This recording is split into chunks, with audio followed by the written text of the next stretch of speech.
Yeah. Good evening, students.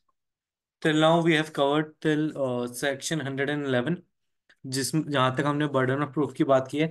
अब हम presumption जो है, presumption as to burden of proof, ये किसी किसी किसी सर्टेन केसेस में होता है. जैसे for example in offences against women, तो जो प्रोसिक्यूट्रिक्स होता है, ठीक है, उनके ऊपर बर्डन ऑफ प्रूफ नहीं होता है. Burden of proof is on the accused to prove that he or she didn't do the crime.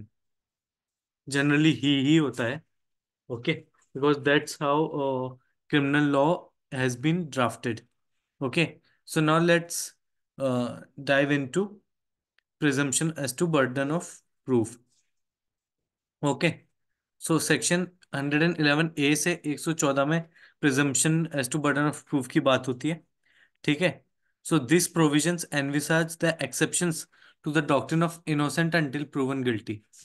सो जाहिर सी बात है कि ये जो सेक्शंस हैं, ये एक्सेप्शंस प्रोवाइड करते हैं वो सिचुएशंस जिसमें इनोसेंट अंटिल प्रूवन वाला गिल्टी जो हम अपना डॉक्ट्रिन जिसको हम फॉलो करते हैं क्रिमिनल केसेस में, उसके एक्सेप्शंस हैं. क्योंकि नॉर्मली क्या होता है, प्रोसिक्यूशन के ऊपर बर्डन ऑफ प्रूफ होता है, बट इन पर्टिकुलर सर्कमस्टांसिस में जो बर्डन ऑफ प्रूफ है वो प्रोसिक्यूशन पे ना होके वो अक्यूज पे होता है. Okay. So this enumerated conditions go against the doctrine by shifting the onus onto the accused to prove innocence as opposed to the prosecution proving guilt. तो जो अभी हमने डिस्कस किया वही ये इंग्लिश में लिखा हुआ है. So presumption as to certain offenses. Section 111A पहले हम देखते हैं. Okay, let me zoom it. So section 111A of Indian Evidence Act speaks about so basically title इसका presumption, इस section का presumption as to certain offenses, and the section basically says that a person accused of the commission of certain offenses under the IPC such as conspiracies against the government etc. in a disturbed area is presumed to be guilty and must prove his innocence, thereby putting the burden of proof onto him. तो पहला case है, तो पहला जो section है वो उन cases की बात कर रहा है या फिर उन सर्कमस्टेंसेस की बात कर रहा है जब किसी अक्यूज के ऊपर गवर्नमेंट के अगेंस्ट कंस्पायर करने का इल्जाम लगा हुआ है. ठीक है, तो ऐसे में इनोसेंस को प्रूव करने का बर्डन किस पे होगा, अक्यूज पे होगा. ओके. सो ये guilty, innocent until until proven guilty का ये पहला एक्सेप्शन है. सेक्शन 111A किसकी बात करता है ये, मतलब कौन सी क्राइम की बात करता है? Conspiracies,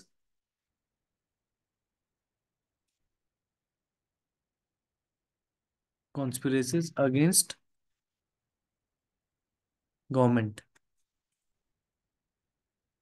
Now let's look at presumption as to legitimacy of child. So section 112 जो है हमारा इंडियन एविडेंस एक्ट का, it speaks about birth during marriage, conclusive proof of legitimacy. So let's see. Maternity is a fact and paternity is a matter of inferences or surmises. Section 112, which applies only to a married couple, lays down the rule for the proof of the paternity of an individual. Semper presumpter pro legitimation puriorum. Okay. So ये हमारा जो maxim है ये important हो जाता है. और ये मैक्सिम कौन से सेक्शन के रिगार्ड में है? इंडियन एविडेंस एक्ट के सेक्शन 112. इसको हमें याद रखना है. इसका मतलब क्या है? It is always to be presume that the children are legitimate. Okay. तो ये मैक्सिम इस सेक्शन में अप्लाई होता है. और ये मैक्सिम कहता क्या है कि हमेशा जो लेजिटिमेसी है चाइल्ड की, उसको कोर्ट ऑफ लॉ में प्रिज्यूम किया जाएगा. Okay. Section 112 is an instance of law furthering social objectives by leaning against the tendency to bastardise the child. ठीक है, तो हमने मूवीज वगैरह में सुना होगा ना, बास्टर्ड है यू बास्टर्ड. तो बास्टर्ड का मतलब ये होता है ऐसा बच्चा, मतलब जो बेसिकली इलेजिटिमेट हो. ठीक है. तो दिस सेक्शन सेज दैट, तो बेसिकली सेक्शन जो है ये जो टेंडेंसी है इलेजिटिमेसी कि चाइल्ड की लेजिटिमेसी प्रूव करने की, उस टेंडेंसी के अगेंस्ट ये काम करता है ये सेक्शन। और ये सेक्शन जो है, ये ज़्यादा से ज़्यादा ये कोशिश करता है कि जो लेजिटिमेसी है चाइल्ड की, वो प्रूव की जा सके। ठीक है, now let's C. This section says that in the event a child is born during the course of a marriage or within 280 days of its dissolution, he may be presumed to be the legitimate child of his father। तो section कहता है कि एक child जिसका जन्म जो है, जब शादी प्रतिबद्ध थी उस दौरान हुआ, मतलब during the course of marriage, या फिर जब सेपरेशन हुआ उसके 280 दिन के अंदर अंदर अगर चाइल्ड का जो है जन्म हुआ है, तो उसको अपने पिताजी का लेजिटिमेट चाइल्ड माना जाएगा। The time period of 280 days is there because it is the gestation period for a human embryo. So even if conception happened in the last day of marriage, we will still have to wait for 280 days until the child is born. As the child is born after 280 days, then he will be presumed as the legitimate son of that man. Okay? This section is based on the principle that when a particular relationship, such as marriage, is shown to exist, then its continuance must prima facie be presumed. Okay?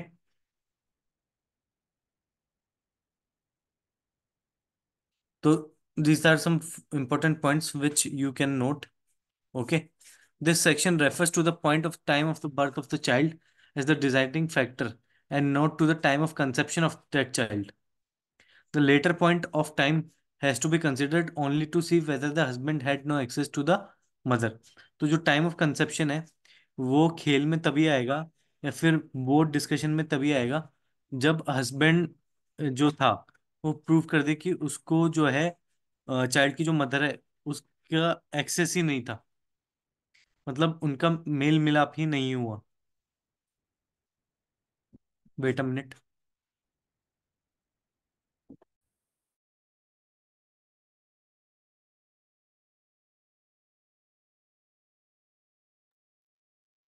There is a presumption when a child is conceived and born during that sexual intercourse took place at a time when, according to the laws of nature, the husband could be the father of child।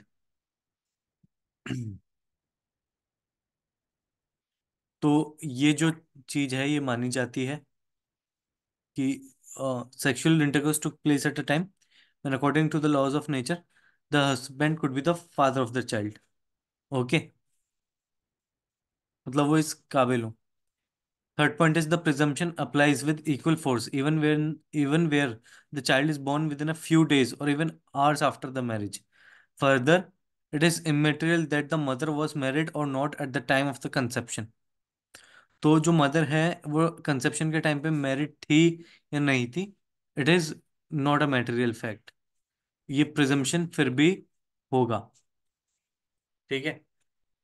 Now let's see. Section 112 appears to provide a simple presumption of legitimacy, which applies to children born during a marriage, whether conceived before or after the marriage took place, and to children conceived during the marriage, whether born before the marriage is dissolved by the husband's death or otherwise. Okay. Now, under Section 112, the only way to rebut the presumption is the proof of non access between the parties to marriage. ये हम पहले ही discuss कर चुके हैं कि जो non access है वो प्रूव करना पड़ेगा। Okay, now let's see section 113 which talks about proof of cession of territory। Okay, so section 113 बात करते हैं obviously proof of cession of territory, जो कि इसका टाइटल है। तो इस सेक्शन किस चीज की बात करता है? ये बात करता है कि कोई नोटिफिकेशन है in the gadget of India that any portion of British territory has before the commencement of Part 3 of the Government of India Act 1935 been ceded to any native state, prince or ruler, shall be conclusive proof that a valid cession of such territory took place at the date mentioned in such notification। This section was enacted to exclude the courts of justice to inquire into the validity of the acts of the government as to matters regarding cession of territory to any Indian state। However, this section is now obsolete, as the Privy Council in a case declared that this sanction is ultra vires। तो इस section जो है अब किसी काम का नहीं है, एंड वैसे भी ये कॉलोनियल टाइम का जो रूल था उस पर अप्लाई किया करता था। Okay. Now let's see presumption as to abetment of suicide, section 113 A. इसको हम 49 सेक्शन 498 जो है, ए जो है आईपीसी का, डाउरी डेथ, उससे भी हम रिलेट करते हैं इस सेक्शन को। सो section 113 A of the Indian evidence act 1872, it speaks about presumption as to abatement of suicide by a married women. Oh, sorry, women. This section deals with the question of abatement of women's suicide by her husband or any of his relatives. In such cases, a presumption arises. The court may presume that such a suicide has been abated by the husband or his relatives if the following two conditions are satisfied. तो ये presumption लागू होने के लिए दो condition दे रखी हैं। पहली, the suicide was committed with in a period of 7 years from the date of her marriage. ठीक है। दूसरी, हर हस्बैंड और his relative has subjected her to cruelty just before the death.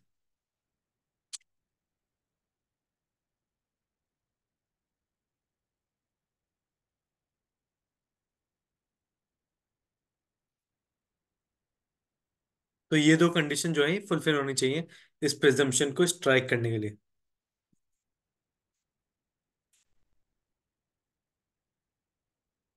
Now let's see section 114 which talks about presumption as to existence of certain facts। Okay. So section 114 जो है Indian evidence act का, ये बात करता है court में presume existence of certain facts. So this section allows the court to presume certain facts, such as that the possession of stolen property means that the person is the thief. And another example would be that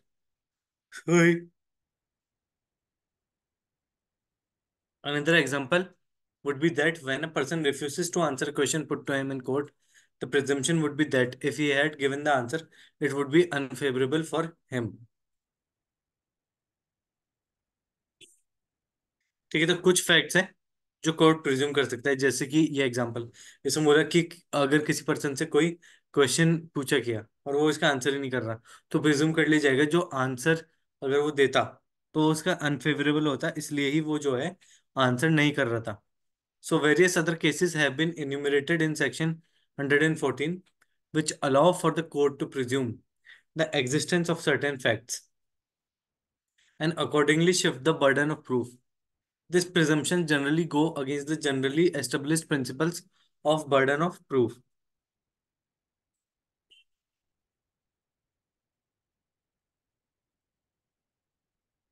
Presumption of facts is an assumption resulting from one's experience of the course of natural events.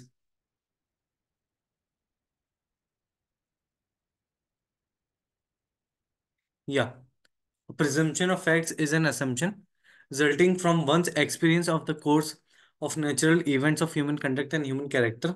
Such experience can be used in daily life as well as in the business of courts. ठीक है। तो presumption of fact जो है इस section के according, ये we can observe that it is, मतलब इसको अगर डिफाइन करें तो इट इज किसी एक इंडिविजुअल का experience in course of natural events जो उनकी लाइफ में होते हैं, या फिर नेचुरल ह्यूमन कंडक्ट या ह्यूमन कैरेक्टर से जो रिलेट करते हैं। Now let's see presumption in rape case. Okay. So section 114 A of Indian Evidence Act 1872, it speaks about presumption as to absence of consent in certain uh, prosecutions for rape. So, according to Section 114A, where the question before the court in a prosecution for rape under Section 376, subsection 2 IPC, and where sexual intercourse by the accused is proved, is whether an intercourse between a man and a woman was with or without consent, and the woman states in the court that it was against her consent. The court shall presume that there was no consent. तो prosecutors ने अगर बोल दिया कि consent नहीं है, तो court ये प्रिज्यूम करके चलेगा कि कंसेंट नहीं है। अब कंसेंट है, ये जो है डिसप्रूव, ये सॉरी कंसेंट था, ये जो प्रूव करना है ये अक्यूज को करना है। So burden of proving becomes shifted to the accused If he is not able to prove that there was consent, he becomes guilty. Okay. Now let's look at doctrine of estoppel.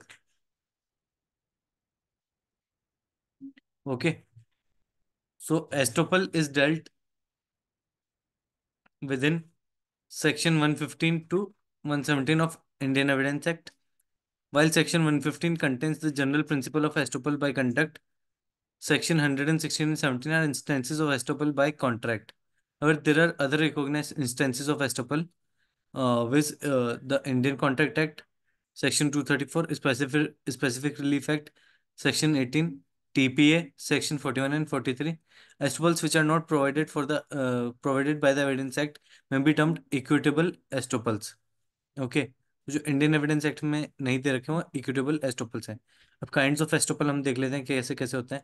Estoppel by record. ठीक है. So estoppel by certain record. ठीक है. अब ये जो है estoppel ऐसे ये डील किया जाता है सेक्शन 11 to 14 ऑफ सीपीसी. ठीक है. Section 40 to 44 Indian evidence act, वो भी इनको छू के निकलता है. अब एस्टोपल बाय डीड. अब कोई डीड है जैसे सेल डीड है, उसमें किसी ने सेल करने का हामी भर लिया है, तो अब he will be estopped by that sale deed. Okay. Now there is also equitable estoppel.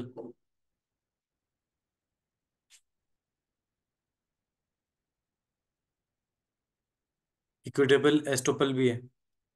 ठीक है. Estoppel by silence. Equitable estoppel जिसकी हमने बात की इंडियन एविडेंस एक्ट में, इक्विटेबल एस्टोपल डिस्कस नहीं है. Estoppel by silence. ठीक है.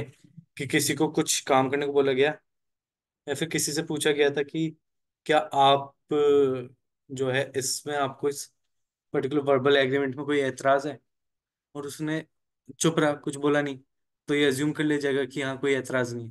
तो एस्टोपल बाय साइलेंस भी हो सकता है. Estoppel by AcuSense.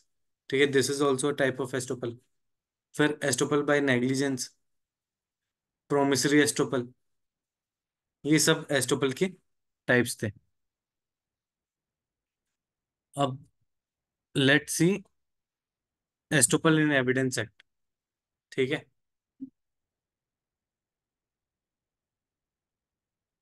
तो एस्टोपल जो है एविडेंस एक्ट में, वो है सेक्शन 115. ठीक है. इंडियन एविडेंस एक्ट का. And it defines the term estoppel. So estoppel is based on the principle that it would be unjust if a person intentionally by conduct or in any other manner has induced other person to believe and act upon such a representation that he or those representing can in a subsequent court proceedings deny the truth. The accused does estoppel through omission, act or declaration. The doctrine established in this section is not a rule of equity, rather rule of evidence applied in the court of law. The illustration mentioned in section 115 is the case of Pickard versus Sears 1837. तो अगर आपसे पूछा जाए ना कि estoppel कौन से case में ओरिजिनेट हुआ, तो पिकार्ड वर्सेस सीयर्स जो है उसका आपको जो है वो आंसर देना है. फिर एस्टोपल जो है बेसिकली ये है कि एस्टोपल ये प्रिंसिपल है कि इट बिलीव्स कि किसी के साथ भी ये इनजस्टिस होगा, उसके साथ अनजस्ट होगा, अगर इंटेंशनली इंटेंशनली किसी पर्सन ने अपने कंडक्ट से या किसी एक्ट से या फिर एब्सटिनेंस टू एक्ट से ये दूसरे को बिलीव करने पे मजबूर किया कि हाँ कि जो ये बोल रहे हैं या फिर जो भी ये इंटेंट कर रहे हैं, they are meaning it and they will do it. और उनके इस रिप्रेजेंटेशन पे वो कुछ एक्ट करता है या फिर कोई भी सर्विस प्रोवाइड करता है, कुछ भी करता है.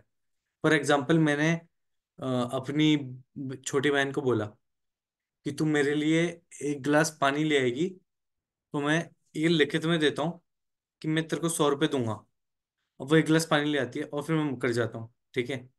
तो अगर ये एग्जीक्यूटिव स्टैम्प के साथ मैंने साइन करके दिया होता, तो मैं फिर स्टॉप किया जाता, फिर मुझे अपना ये जो वादा है वो निभाना पड़ता. तो एस्टोपल का मतलब हम कॉमन लैंग्वेज में ये भी कह सकते हैं कि वादा किया तो निभाना पड़ेगा. वो सॉन्ग सुना है ना आपने, बिल्कुल वही. तो अब एसेंशियल इंग्रेडिएंट्स हम देख लेते हैं सेक्शन 115 के. पहला कि एक कोई रिप्रेजेंटेशन किसी और को मेक किया गया हो किसी भी चीज से, किसी डिक्लेरेशन से, ठीक है, एक्ट से, या फिर ओमिशन ऑफ एक्ट से किसी को रिप्रेजेंटेशन मेक किया गया हो। दूसरा, other person believes it and acts upon such belief thereby altering his position. और जो अगला बंदा है जिसको रिप्रेजेंटेशन मेक किया गया, वो इस चीज को बिलीव कर ले और उस बिलीफ पे वो अपनी पोजीशन ऑल्टर कर ले, या फिर उस पे कोई एक्शन ले ले, कोई सर्विस प्रोवाइड कर दे, अपना पैसा खर्च कर दे, मतलब basically he is changing his position in what ever manner, ठीक है। Now let's see the third condition, which is then in a suit between the parties, the person who represented shall not be allowed to deny the truth of his representation. तो जिसने भी किसी भी action declaration किसी के भी through अपना representation दिया था जिस पार्टी ने, वो कोर्ट के सामने अपने रिप्रेजेंटेशन से के ट्रूथ से मुकर नहीं सकता। ओके। तो ये जनरल एस्टोपल की बात करते हैं, सेक्शन 115। अब हम देखते हैं सेक्शन 116। तो सेक्शन 116 जो है वो estoppel of tenant and of licence of person in position की बात करता है। तो सेक्शन ये बोलता है कि during the continuance of tenancy, the tenant of the immovable property और any person claiming through such tenancy can not deny to the fact that at the beginning of the tenancy it was the landlord who had title over the immovable property। तो जब शुरुआत में rent agreement वगैरह sign हुआ और ये माना गया टेनेंट के द्वारा कि जो लैंडलॉर्ड है वही टाइटल ओनर है, तो बाद में जो है वो पर्सन, ठीक है, इस चीज से मुकर नहीं सकता कि हाँ जो टाइटल है वो लैंडलॉर्ड का ही था। या फिर जहाँ लाइसेंस की बात है, तो वो लाइसेंस की डॉक्यूमेंट जब साइन साइन कर रहा था, जब लाइसेंस लाइसेंसी बन रहा था, तो ऐसे में उसने ये माना था कि जिस बंदे से वो लाइसेंस ले रहा है वो उसके पास पोजीशन है प्रॉपर्टी का। तो बाद में जो है वो कोर्ट के सामने मुकर नहीं सकता कि मुझे तो पता ही नहीं था कि इनका जो है पोजीशन है इमूवेबल प्रॉपर्टी का।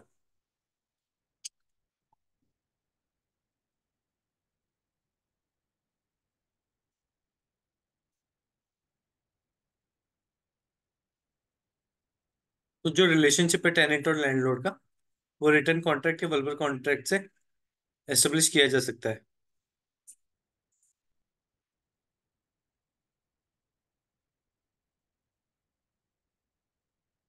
ठीक है। तो ये सेक्शन 116 कहता है कि एक लाइसेंसी और एक टेनेंट, दोनों ही, टेनेंट की केस में वो टाइटल एक बार उन्होंने मान लिया तो फिर वो इससे मुकर नहीं सकते कि टाइटल है ओनर का, लैंडलॉर्ड का। और दूसरा, लाइसेंसर के पास पोजीशन था लैंड का, ये अगर लाइसेंसी ने माना है, ठीक है, तो बाद में लाइसेंसी इससे मुकर नहीं सकता। Now let's see estoppel of acceptor of bill of exchange etcetera. So section 117 का टाइटल है estoppel of acceptor of bill of exchange bailee और लाइसेंसी। ओके। तो ये सेक्शन क्या कहता है? It states that the acceptor of bills of exchange can not deny the person who is suppose to draw the bills from drawing it और endorsing it. Also no bailey or licensee can deny the fact that at the time when the bailment and license began, the bailer and the licensor had the authority to make bailment or give license।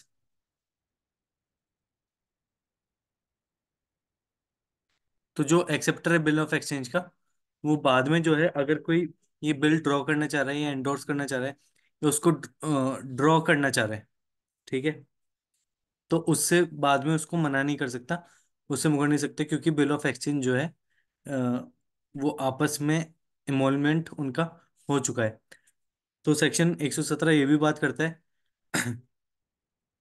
कि जो बेली और लाइसेंसी हैं वो इस fact को deny नहीं कर सकते कि जब बेलमेंट और लाइसेंस बिगिन हुआ था, तो जो बेलर और लाइसेंसर हैं उनके पास ऑथोरिटी थी टू मेक बेलमेंट और गिव लाइसेंस, क्योंकि उन्होंने सब समझदार व्यक्ति हैं यहाँ पे, तो सब ध्यान से बेलमेंट या लाइसेंस में आए होंगे, ठीक है।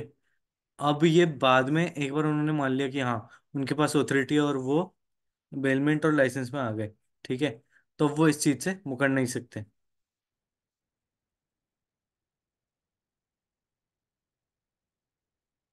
अब इसमें एक्सेप्शन देख लेते हैं।